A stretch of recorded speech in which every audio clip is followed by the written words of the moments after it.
Welcome to Beyond the Brink, the show that explores global events that are pushing people to their limits and driving them to the brink of change. My name's Christy, and I'm here with Melissa, who is across the country somewhere.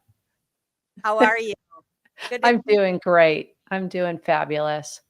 So if you're watching on YouTube or Rumble, please hit the like button and subscribe to our channel. And for those who are joining us on X Spaces, please share the space right now so we can get more people in here.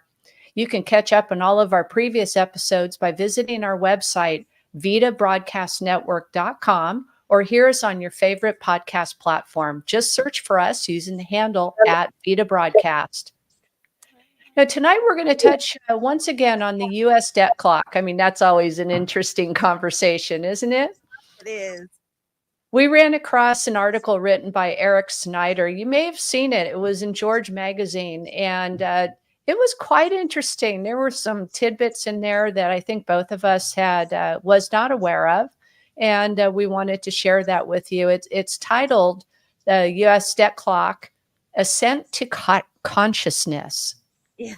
So we're just going ahead and take it away, and we'll discuss it and see where it takes us. And if you'd like to chime in, we'd be glad to have you be part of the conversation. Yes, I will do my best to keep my eye on the spaces, and also we're streaming live on Rumble now. Right and, on. and also on Facebook and our YouTube channel. And even on X, we have video going on there as well. So lots of opportunity for people to chime in if they're interested. You know, Christy, the debt clock, we've talked about it before, and you have to kind of sit back and say the who, what, when, where, why, how type thing. I'm getting a feedback here. And this article really touches on that. Oh, it sure does. It's an incredible article. I'm trying to get you over here. A little feedback. Yep. We have too many things streaming here. It's all good. It's all good. I think as long as our audience is not getting feedback, right? Right. Yeah. So this Eric Snyder is the person that wrote this article, and I kind of was trying to find out who he was, but I really wasn't able. I found a couple different Eric Schneiders that were journalists, but I wasn't sure if it was the right one. So the only Eric Snyder that I can for sure say is the one that is working for George Magazine now. But he did his homework on this U.S. debt clock. And so, yeah, this article is very interesting, and we'll go over it now for you. Melissa, do you have the debt clock? Are you able to pop it up really quick? So for those who have not seen it, maybe they could take a peek at it. Yeah. And then we'll start talking about it. That's perfect. Yeah. So for those of you who aren't familiar, there is a website called usdebtclock.org. And it has let's see, go here. It shows, and I'm going to make it just this. It has in relatively real time the state of the union, basically the state of the United States debt. It shows the federal tax revenue and revenue per citizen, and how it's broken down between income tax revenue and payroll tax revenue and excise taxes. And then even at the state level and the state revenue, there's so many different things on this clock that's very interesting. And you could spend days clicking on each area. And when you do, it kind of will bring up different, let's see if I can get one.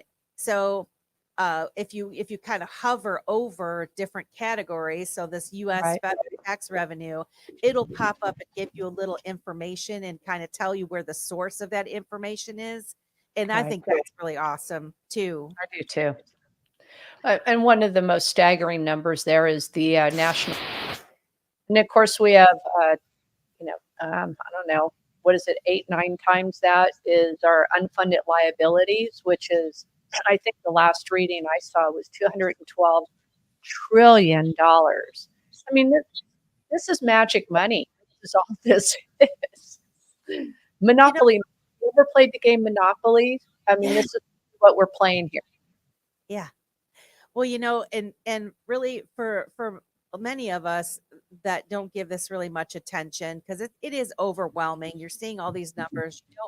You don't really maybe understand exactly what they all mean, but when you do look at it, it takes there's a number there. There's a figure, real dollar. Yes. And you try to you're like listening to the politicians passing these different debt packages and things they're going to pay and this money and that money, and if you just simply apply it to your own personal account, the way you would run your household, we would be long gone by now. Like we would be destroyed if this was our personal situations. And so it's very Yeah. concerning to me. You know, what's interesting is that every box on here is a debt related instrument or a debt related category. When people realize, and you look on the United States dollar, it says a Federal Reserve note. So that note represents debt. And every one of these boxes is a debt laden box, just broken up out of this national debt number and the unfunded liabilities. It's an incredible, staggering number. That's why it's monopoly money. It's crazy. It is It, crazy. it makes me sad. It makes me sad to see it Yeah. this way. But yeah, Yeah. So it starts off here. It says, there are 2 ways to conquer and enslave a nation. This is a quote by John Adams. And one is by the sword, and the other is by debt. mm, And that is by John Adams from the second president of the United States. And it's huge.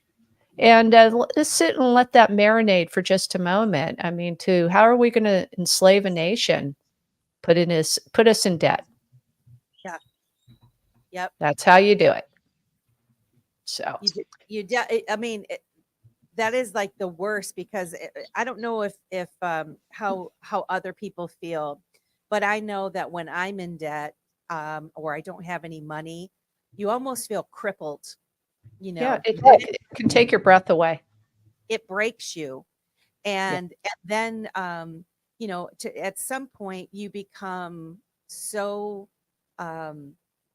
tied up with it that you're living your life to sustain the debt only. And so, the whole rat race, they call it the rat race, or get on the hamster wheel and you just keep going, punch in, punch out, come home, you're too tired, your family suffers because, you're absent from them because you're tired out from doing something that maybe you didn't even really want to do, but you were forced to do because you have debt or whatever. This is America on steroids, you Well, know. that's that feedback. Debt has, it's almost like a mental illness, if you will. Yeah. When I was working in my previous career, I would go and consult with people in their homes, and that's what I needed to see was the state of their environment. And when I saw bags full of unopened mail, see, when the Yes. mail gets to be too painful for people to open, it's just, this debt is so staggering. It will start to erode your psyche Yeah. and your self-worth. And I've come to the conclusion that this is by design. Of course, our own behavior is part of it, but when we're printing money ad nauseum, we're just talking about, or I'm not saying we are, but as a government, the Federal Reserve, and they're getting ready to ease again, which means they're just going to run the printer press, Yeah. which is going to create more debt, which is going to create more inflation, which is going to make prices go higher. So if you're out there trying to make ends meet, I mean, there's only so much that can go around, right? And you take a look at what's going on around you. I mean, homelessness is a problem in and of itself. It's not because people just want to live on the streets. There was a time when that was the case, but now it's out of necessity. It starts off can't make the rent, live in the car. You know, maybe you're just feeling pretty bad about yourself. Maybe you'll start drinking. Maybe you do a little drugs, and next thing you know, you've got your own debt spiral going on in your own life.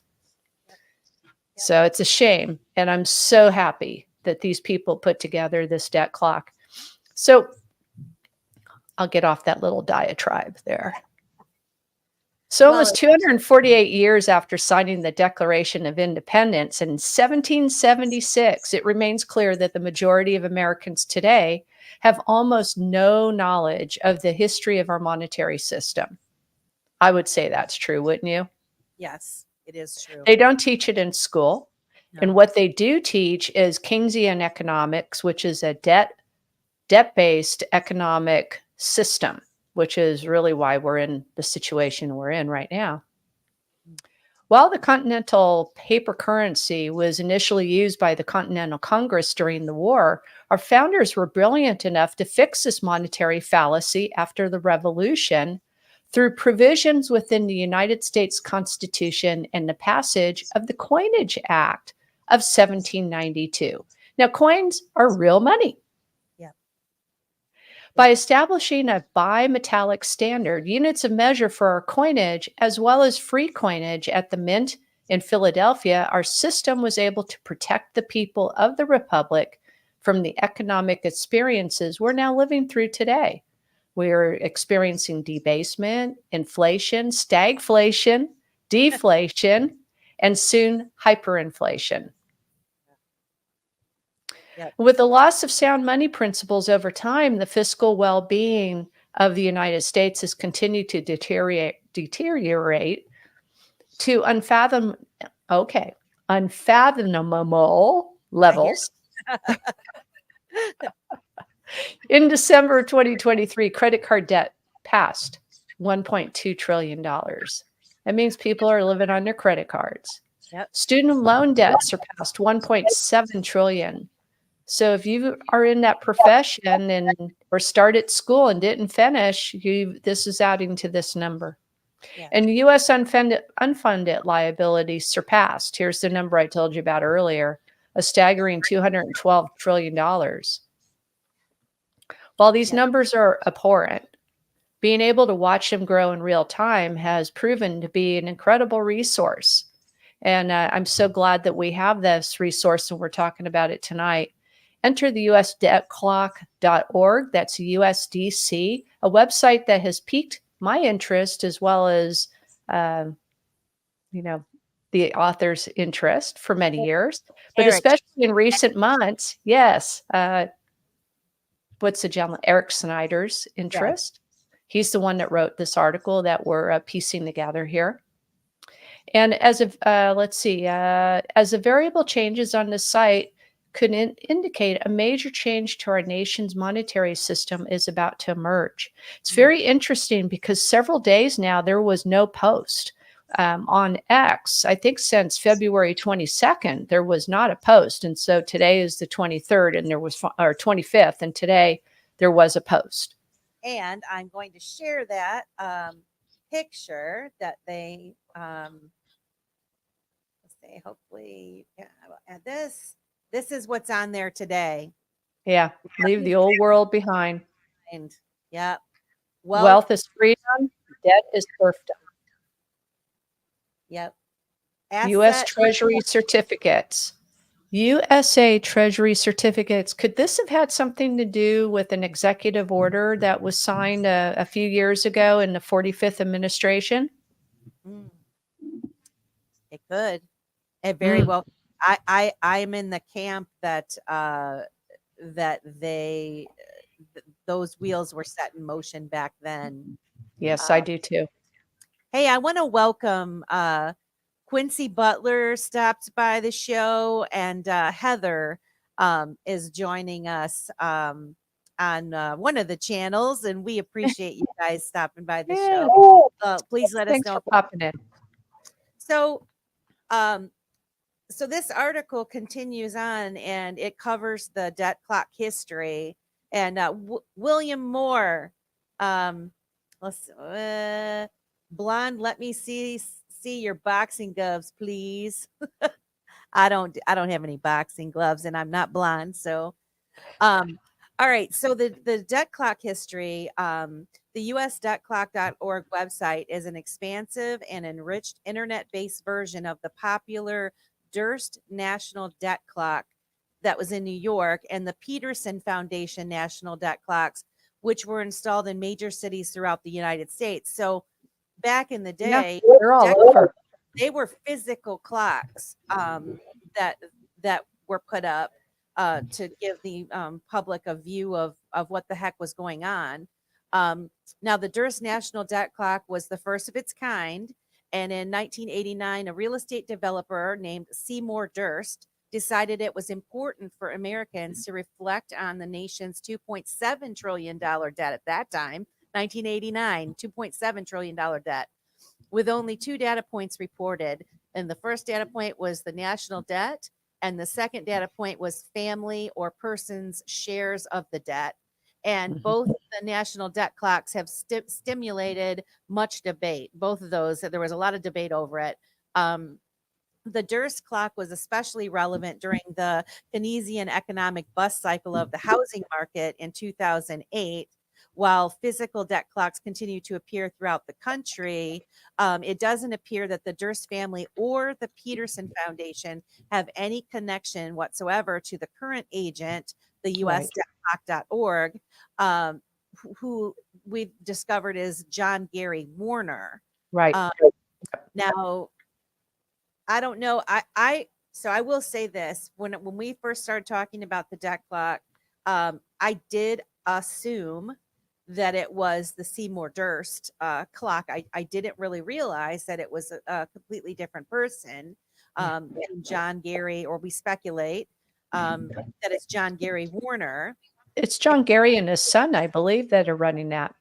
Yes. And so this John Warner, he's no stranger to online data communication. He also co-owns a site called celebritynetworth.com with his son. You're right, with his son Brian Warner, who's the CEO of CNW, the celebritynetworth.com. And John Warner is a native of Ohio and an Ohio State University law graduate and a resident of California, where he practiced law for 54 years. In 2018, a New York Times article concerning CNW, because they were wondering, why is this guy's tracking all these celebrity incomes? They confirmed that John Warner and Brian Warner's were related. Right.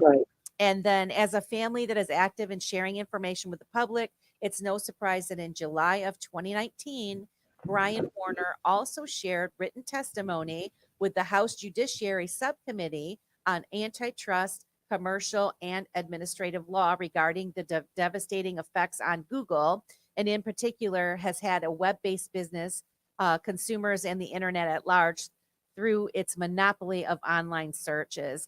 So given the entrepreneurial spirit of the family and Bryant's public testimony condemning big tech, Eric Snyder was not surprised to find their connection to the USDC, which is the US debt clock. And I will say this, he puts in his article, while he didn't receive any responses to emails or phone calls when they attempted to contact John Warner about this website, one can publicly find that the USDebtClock.org was registered on 11.03.2008, one day before the presidential election of Barack Obama on November 4th, 2008. And according to the domain registration, the site is set to expire, which is interesting, on 11/3 of 2025. And then he poses the question, was the 11/3 launch date of USDebtClock.org purposeful? What sparked the reporting about our debt-based monetary system on that particular date? Did Mr. Warner foresee the December 30th, 2008 Case Shiller U.S. Home Price Index nosedive and subsequent global banking problems? Question mark. That's a lot to chew on. Oh, I think that this was just no random act.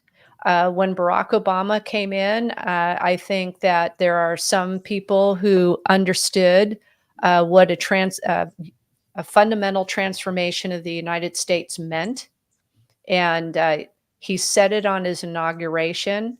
He had been talking about transformative policies. And there was no surprise that this is what was happening. And also, we had Lehman Brothers that went belly up. The market was in bad shape. I was in finance at that point in time, and I remembered that it happened, and it was quite serious and devastating. And you saw it coming. You saw it. Everybody would talk, Melissa, that this is big. This is just not going to be your everyday recession. This thing's going to be like something we haven't seen before. And sure as shooting, when you have real estate prices go down 50%, that is staggering. Well, we did a show on that. We did. That crazy time and Yep. how bad it affected everyone. Yeah, very much so. I mean, what it was a redistribution of wealth. That is something that Barack Obama had talked about quite a bit, and that definitely is what happened with that. Many of those homes went to BlackRock, which is what we see today, where they are one of the largest leaseholders of real estate in the country. They control an awful lot, don't they? Hedge funds, you name it, they're usually coming out of BlackRock.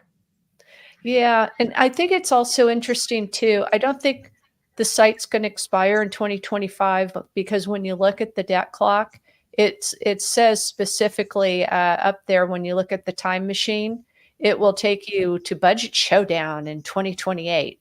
So I don't think that they're going to let that juicy information, just go by the wayside. Probably just that whoever registered that domain. Exactly.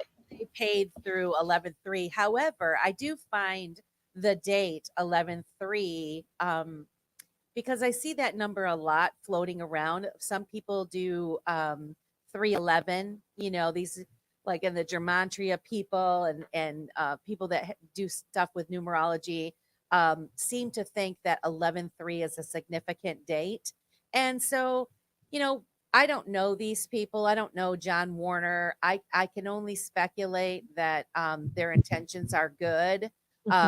You go through an awful lot of trouble to just be punking people, right? But it's very interesting that they've been, I don't know. We'll see if this article mentions this, but other people that I found that was researching the history of the debt clock has them also tied to the Ingersoll Rand Lockwood, what is it? Ingersoll Lockwood website that has a lot of clues and things on there as well. And some of the stuff is also, kind of cross-populated with the Q thing. And so there's a lot of people on the internet that are trying to spark your interest. They're trying to give you that little baby push to pique your interest enough for you to start to look into things for yourself. And so different strokes for different folks.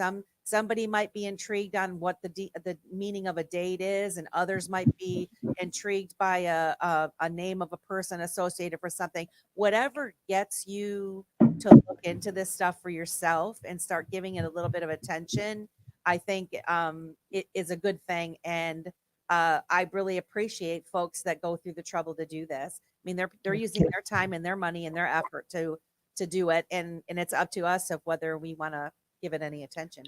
I think that they're patriots. They want to, oh gosh, the feedback is terrible. They're patriots. I believe that. I'm sure that Mr. Warner is concerned about his children and his grandchildren, and just like any of the other patriots out there who are trying to stop this nonsense. But Eric Snyder goes on to say here, as he was trying to learn more about the history of the USDC, he had a few questions. And so he went back to the Wayback Machine to investigate the original website layout. He wanted to know how money was reported to the public. Were definitions provided to users? And during the search in December 11th and December 20th of 2008 were the only dates where there were snapshots. When he tried to open the snapshots, he could not download the images, and it was not until September 2009 when a snapshot was taken of the USDC partially functioning. So it took a little while, it seems like, to get this up and running. Yeah. The tables had included the largest budget items, financial meltdown, trade numbers, et cetera, in 2009. Interestingly, 2009 is when Bitcoin came on the scene too. See, it's all tied together. I mean, really. Yes, ma'am. Yes, indeed. So many things. Yeah. Satoshi wrote his white paper in 2008. Yep. Nothing to see here, folks. In 2009, the U.S. debt held by foreign countries was a mere sarcasm, noted at $3.4 trillion today, and it's 7.7 trillion. Reviewing the website's numerical calculations, it's clear that the website developer have added a plethora of tables, as Melissa showed you a little while ago. There's variables and attributes to the site over the last 15 years. Inherently, some of these tables were of more interest to the author than to others. And then on January 18th of 2010, Eric Snyder was able to confirm the website added the money creation table. This specific table is important because if you scroll over the category, and I'm not sure if you can show that, Melissa, is it possible? Do they still have the money creation table on there? Let's see if I can find it. See if we can show that while I'm reading this. Yeah. Let me get back to finding that tab for you. We'll put it. I had it up there. Okay, there we go. Let's see. Nothing like putting her on the spot, right? No, you're fine. She has the controls. I'm educated with this enough to be dangerous. All right, let's see. There we go. Okay. So the money creation table, that table is important because if you scroll over the category, a definition surfaces at the top of the page. Are you able to click that? Yeah, so I'm looking to see which area is the money creation area. There's the U.S. National Debt tab. Well, while you're looking for it, I'm just going to go read on here. Yep. While the numerical values of the Federal Reserve monetary base did not populate, I think you have it popped up there now. Having the definition from the website is important. A Federal Reserve monetary base is the total amount of a currency that is either circulated in the hands of the public or in the commercial bank deposits held in the central bank reserves. So to make one thing clear, currency is not necessarily money. Oh my gosh, did you hear Donald Trump say that the other day? No. When he was being interviewed with Laura Ingraham, she had asked if it was time to accept Bitcoin. He says, well, sure. He goes, I'm okay with that. People are using, he goes, but my thing is, I still like the dollar. It's my favorite currency. Now, he specifically did not say money. And we know that for sure. Currency is not necessarily money. What gives a currency value, what gives the paper Federal Reserve notes value, what is money? Do leading intellectual CEOs and local national politicians, including our congressional representatives, have any idea of the history of our actual money? I would dare to bet that no, Many do not have a good handle on that. The word dollar itself was never written in the Articles of Confederation and was only written in the United States Constitution 2 times. Under Amendment 7, Article 1, Section 9, Clause 1, it was clear the dollar was a coin, not paper money. Mm. How many of our economic experts know a dollar was defined as 371 and a quarter grains of silver on the common colonial silver coinage at the time, the Spanish mill dollar? Now, I also know it's in the Bible as well. By defining the dollar as a unit of measure, the founders then provided ratios and measures for gold equals, 24.7 and 4/8 grains, and copper cents, which were the value of 1/100th part of a dollar and contain 11 penny weights of copper. See, these are all things that have value. Yep. The metals. Paper doesn't have any value per se. No. It serves a purpose, but it doesn't have any value. Trust that the value that they tell you is there, right? Right. I mean, we're in a trusted system here where we assume that they're telling us the truth, and many of us have, and we've never really questioned the value of the actual dollar. I didn't exactly before. You know, sadly, this information was not passed down to Americans. It's not taught in school. And the makers of the USDC further exacerbated the misconception initially by calling the printing of Federal Reserve paper currency money creation. Should not be called that. But for those interested in learning more about money, you know, there's a Mike Maloney series called Hidden Secrets of Money, as well as the Incredible Coins Financial School book written by William Hope Harvey. And that was written in 1894. Wow. Yes. I haven't read that one. I saw. Have you ever wondered, we talked about this before, why Mike Maloney's material or even Harvey's materials are not requirements in our standardized and nationalized educational system? Yeah. I mean, you mentioned Keynesian economics before when leading up to the 2008 crash. Well, they in Maloney's and Harvey's, Keynesian is not good. I mean, they're more along the Austrian economics line where, you know, in Austrian economics, you have true value for a true something. Let's put it this way. If you had a piece of gold and you're willing to pay a price for a piece of gold, I mean, you have shared value on both sides of the equation. It's pretty cool. Yeah. But in Keynesian economics, just let the printer print, you know. We can just make more debt, more debt, more debt, and impoverish people even more. Yeah.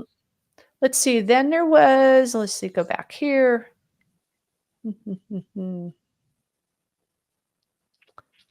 The 4,000, the April 10th change. Oh, I'm back. I'm sorry, I jumped ahead here. No. When did the USDC update the money creation table next? From 2010 to 2019, the changes in the variable names and definitions were nuanced. They weren't a big deal.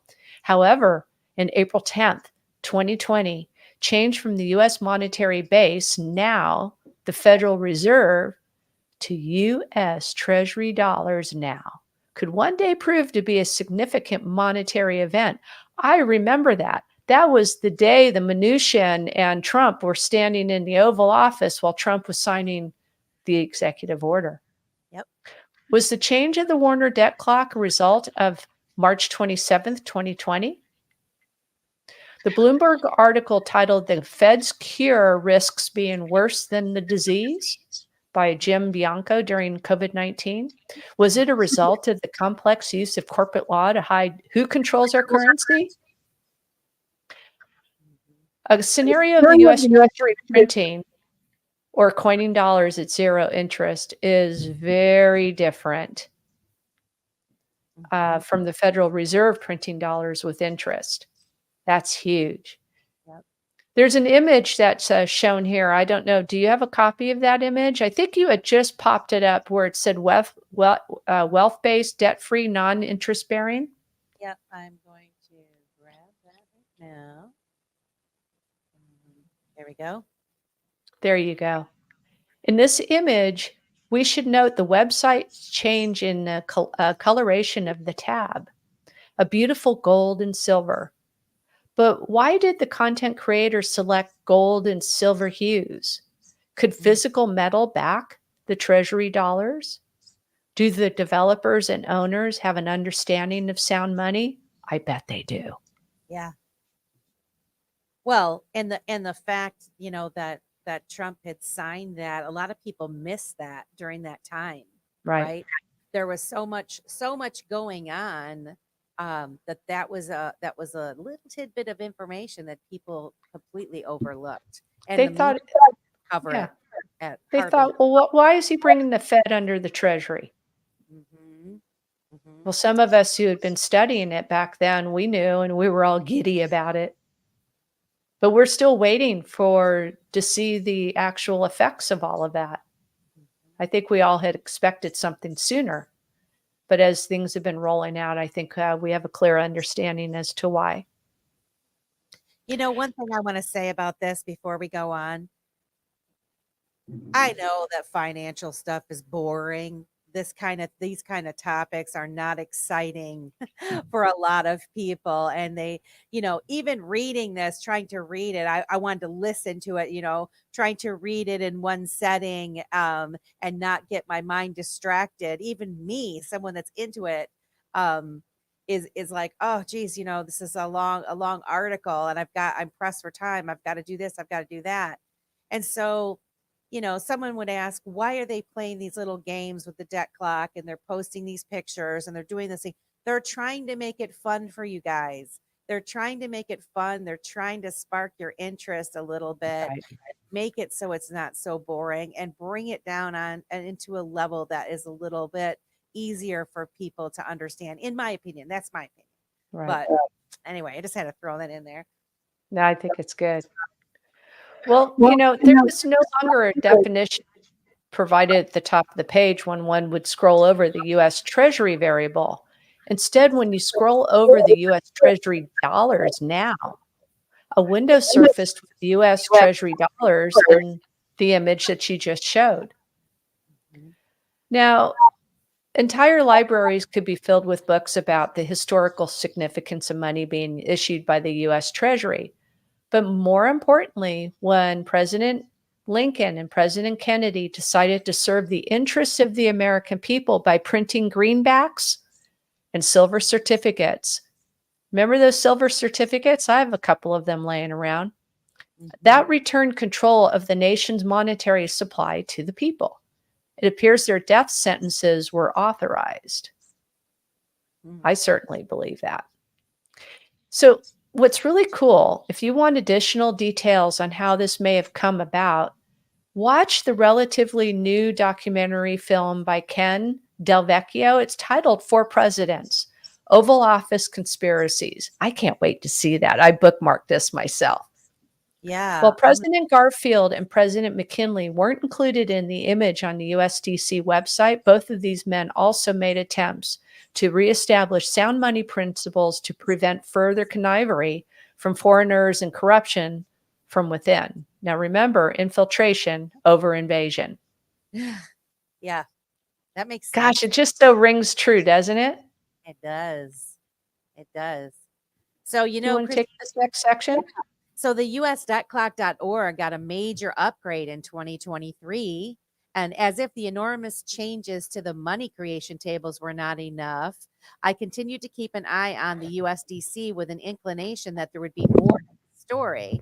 And on September 22nd, 2023, the overall website layout changed substantially. And that is actually when it got really fun looking.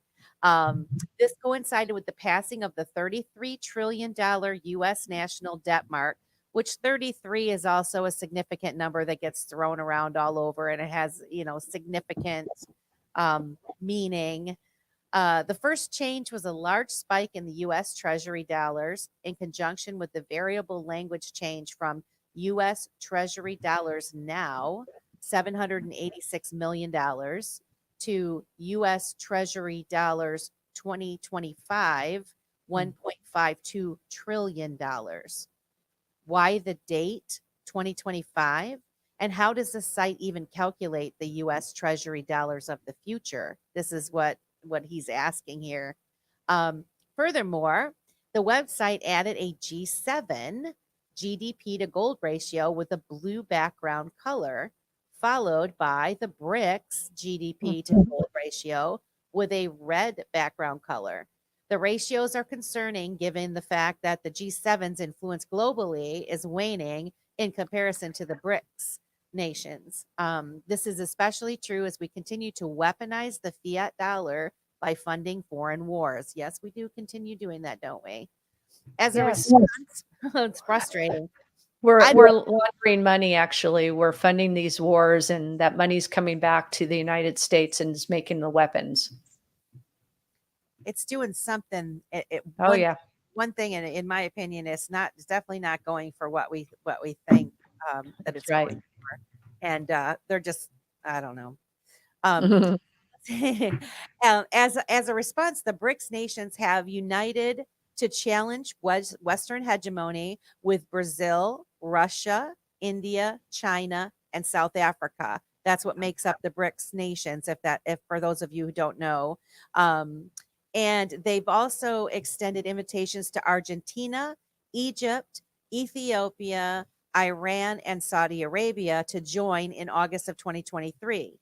These additional nations are critical to the BRICS, especially Saudi Arabia, whose milestone pact with Henry Kissinger, if those of you remember that, and Nixon had helped stabilize the fiat dollar's value globally for 50 years after President Nixon removed our dollar from the gold standard.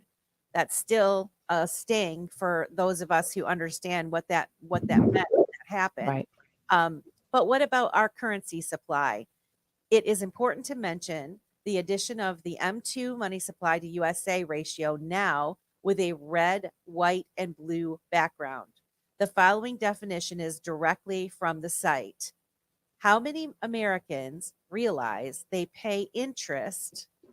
Get this. How many Americans realize they pay interest on the currency being printed by the Federal Reserve, which is the M2?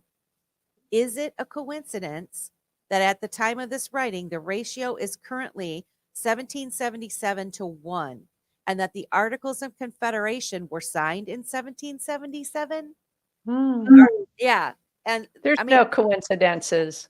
That's what I mean. They're kind of making it fun for people, I think, to kind of tie things together. And that is a quinky dink. So it says the Articles of Confederation were clear in Article 1. The style of this confederacy shall be the United States of America. So is the United States of America Treasury creating debt-free, interest-free money? The truth is, Eric doesn't know. Right. However, the timing for the reconstruction seems propitious. I don't know how to say that. That's a word I don't know. The recreation seems propitious, probably, I don't know. And while the linguistic changes, variable additions, and overall alterations to the website remain fascinating, the message added to the U.S. debt clock on October 1st, 2023 is where the real learning began. And this is where it was fun. The secret windows into the future, ?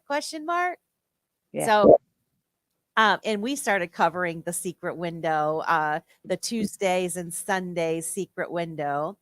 On October 1st, 2023, below the usdebtclock.org header had a message that indicated secret window, and it would premiere that evening from 9 p.m. to 12 a.m. Eastern. And Eric says he loves that the developers added "don't tell anyone" language, that the secrets have now appeared every Sunday and Tuesday and Thursday evening since October 1st. In total, Eric's collected and attempted to translate 40 of these message, with each presenting an investigative challenge. So you want to take the first one was the verse from Matthew. What is it? It's on page 4. And Jesus went into the temple of God. This is, I'm sorry, back up. Matthew 21, 12, 13. And Jesus went into the temple of God and cast out all of them that were sold and bought in the temple, and overthrew the tables of the money changers. Scriptures is always difficult to interpret, as there are many versions of the Bible. These interpretations and transcriptions have resulted in alter words and punctuation over time. If there's one thing we've learned, is that the fact that grammar is essential. A simple capitalization of a word can contractually alter its interpretation and meaning. So what should we take from this biblical secret window? The money changers were corrupt, and their existence within God's kingdom frustrated Jesus. Jesus said unto them, "It is written, my house shall be called the house of prayer, but ye have made it a den of thieves." Unfortunately, as revealed by the staggering data on the Durst Debt Clock, the Peterson Foundation Debt Clock, and the USDC website, a den of thieves have also infiltrated America, making the truism of John Adams' words all the more pertinent today. But the USDC elicits hope. And just as Lincoln and Kennedy printed debt-free, interest-free money, our leaders of the future seem poised to do the same. Yes. Yeah. You know, that's very interesting. The tie where, there's over the past years, they would say it's going to be biblical or it's biblical, right? And this is where I followed the Q thing, and there was a lot of biblical references, and there was a lot of memes. It's going to be biblical. It's all tied together. Everything's tied together. And, Jesus was not happy with the money changers, and he went in there and he flipped over those tables, Right. In disgust. And I think that there's some people that are flipping tables and trying to get us back to real money.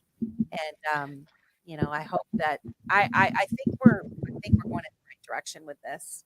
I really do too. I mean, there's going to come a time where it has to stop. Do you want to finish the last paragraph, or should I? I can do it if you want me to. Go ahead. Sure. Over the last 248 years, many governments of nations have failed.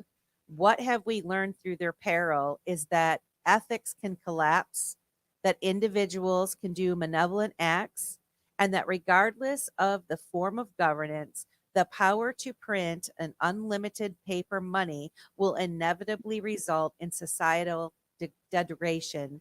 It's time for Americans to return to sound money and consciousness of the debt clock can lead the way. Absolutely. I mean, and I will say, if I can, we're going to post the link to this article. I think I already did, actually, in the description of our video. It's fantastic.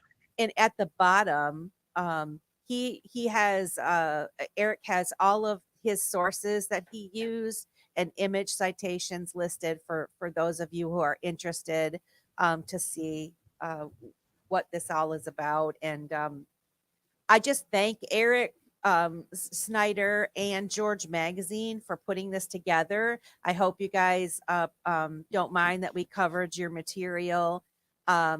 This was great. We just want to get this information out there. There's quite a few people out that are covering the U.S. debt clock. Echo the Truth is on Twitter. It is a fun one that I follow that covers the U.S. debt clock. And it's very interesting. And so whatever sparks your interest, that's what you need to pay attention or give attention to. Ariel has talked quite a bit about this as well. You're right. Yeah. And he's also, now, a couple of thoughts that I had when we were reading this is that I think about Argentina and President Milei, and how he is slicing and dicing the deficit in his country. Now he still has to grow the economy. That hasn't happened yet, but he's cut quite a bit of debt. And when you think about societal degradation, I know how to say that word. I know. I'm like, But when you look at the Argentinians, it used to be a very wealthy country, and over time, because of the money changers and what they were doing and socialist policies, they just enslaved the people of Argentina, and this is quite frankly why President Milei won, and he's doing something about this. We're seeing it all over. I mean, you look at other countries that were very wealthy. Venezuela is one. They're still under the oppression of President Maduro, but that regime should fall at some point in time. People have learned how to survive and live in a parallel economy there. So, in essence, you have this oppressed economy, a government that's on one layer, but then you have people live in a parallel economy and they're getting along pretty good. I mean, much better than when it went complete communism. It's because they're living on Bitcoin and cryptocurrencies. yeah. Look at El Salvador. Yeah. They got away from the globalists. They don't need them anymore. They fixed their problems. This is the way. This is the way to go. And unfortunately, we're playing catch up. Yeah. Usually, United States had always led the way, but it's very concerning that we're not leading. Well, I think it's more of a pushback because they don't want it to change, right? They No, don't they want don't. they want to keep it the way that it is. They don't want us educated in this subject at all, you know. Um, and I just want to encourage all of you. You don't have to be a scholar or somebody No, that is not at all. well versed in finance or whatever. Ask questions. Have some confidence in yourself. Think about things logically, and just ask yourself, are you okay with this? When you look at that debt clock, when you look at all the numbers, just look at one of them and Right. start asking questions, and use the little notes that are provided within that debt clock, and then search out the terms, even what they mean. Search out the Coin Act. um, you know Start do what you said. We have it on our website, I believe, the Money Masters Right. series. Links to that series. There's a Bill Still that also has wonderful videos that talks about the money. There are so many wonderful people in this world that are giving of themselves and their time to try and help educate others on what is money, and whether you're going to go the cryptocurrency Bitcoin route, or you're going to go the gold and silver route. Anything but the debt-based route. Anything but being accepting of the way things are, and that they can't be changed, because they can be changed. We have the power to change them together. There's another source out there. It's called the Mises Institute. That's MISES. Yeah. And that's misesinstitute.org. And you'll find many articles and videos and podcasts there, all about what is money, sound money. And speaking about what is money, I would search out Robert Breedlove on YouTube. What is Money show. Yeah. I think videos 1 through 9 where he is interviewing Michael Saylor would be quite enlightening. I think I'm posting the right link. Oh, I didn't do the right. It's MISES. Yes. INSTITU. Let me see if I could pull it up. Yeah, for some reason when I typed in, it didn't. Maybe So it's just me. It's just Mises.org. I'm sorry, MISES.org. There we go. Well, yes, that is a great website. Yeah, like I said, and not everybody not everybody relates to all these different Right. people. Pick one, find one that has some bones that you like, and explore with it a little bit. Even if you do a little bit of each day, You don't have to be nerdy like us, you but don't. I think it's the responsibility of each and every one of us to know the difference between money and currency. It can Yeah. make it will make huge changes for you in your life once you realize Mhm. that these little greenbacks that we have in our wallet, uh, every one that we pull out is just creating another dollar of debt. It's just a debt instrument. I agree. I agree. Yes. Do Well, wow. something with that. Do something with it and invest it while we can still use our Federal Reserve notes to go and buy hard assets. Yes. Yeah. I And you want to could buy start hard very small. Exactly. Yeah. Well, this has been a great show. I enjoyed covering this. Like I said, I appreciate George Magazine and Eric Snyder. I kept calling him Schneider, and it's Snyder, and it's Snyder. Sorry about that, Eric. And the wonderful work that he did, and getting people to think, and I appreciate that. And we appreciate all of you that stopped by the show and continue to support us by sharing and liking our videos, and joining us in conversations. We love you and we thank you. And we will be back next week, same day, same time. Same Beyond the Brink channel. Same Beyond the Brink channel. And with that, we would like to tell you to have a good rest of your day. Yeah. We'll Take see care, you you guys. All right.